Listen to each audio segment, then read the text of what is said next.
Hello बच्चों, let's see this question. The question says what is meant by transparency. Transparency मतलब पारदर्शिता। पारदर्शिता का मतलब क्या है?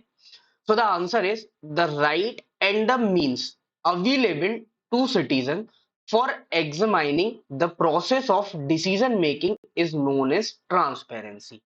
जब भी हम कोई डेफिनेशन समझते हैं उसको बेटर तरीके से समझने के लिए उसमें जो कीवर्ड्स छुपे होते हैं उनको समझना चाहिए।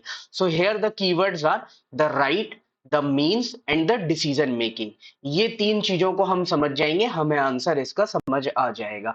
तो सबसे पहले इन्होंने बोला कि ट्रांसपेरेंसी होती क्या है।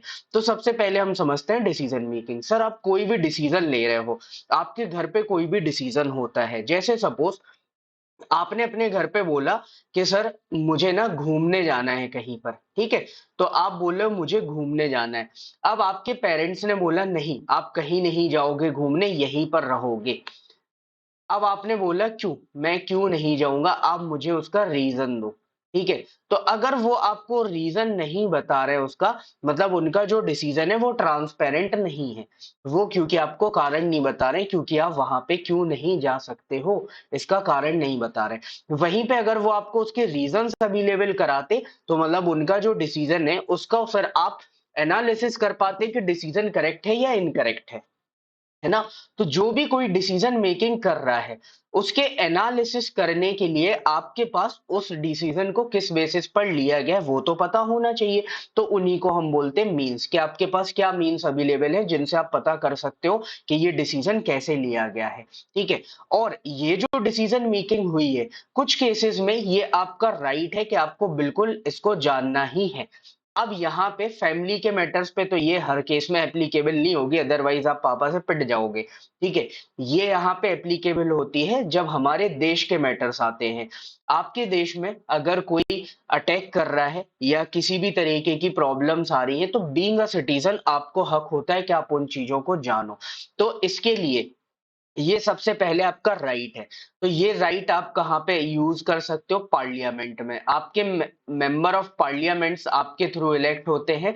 तो उनका यहाँ पे ये कर्तव्य है, ये उनकी रेस्पॉन्सिबिलिटी है कि वो पार्लियामेंट में जो भी उन्होंने डिसीजंस लिए हैं उसका जवाब दें, उसके प्रोज एंड कॉन्स वहां पे बताएं।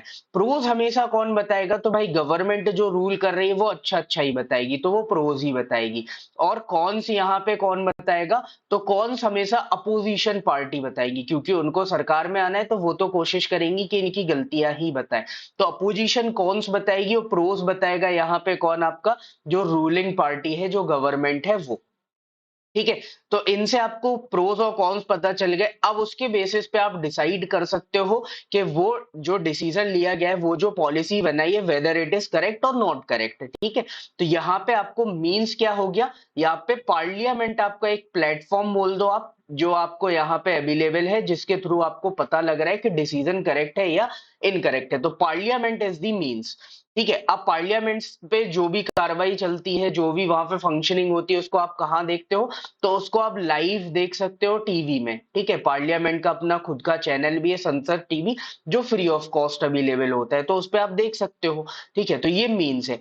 अब ये आपका राइट है बीइंग अ सिटीजन कि वो आपको इंफॉर्मेशन यहाँ पे देगा। इसीलिए हर एक मिनिस्टर जब भी कोई बिल लाता है पार्लियामेंट में, कोई भी डिसीजन लेता है, तो वहां पे उसको बताता है। तो ये एंश्योर करता है कि जो भी डिसीजन है वो ट्रांसपेरेंट मैनर में हो।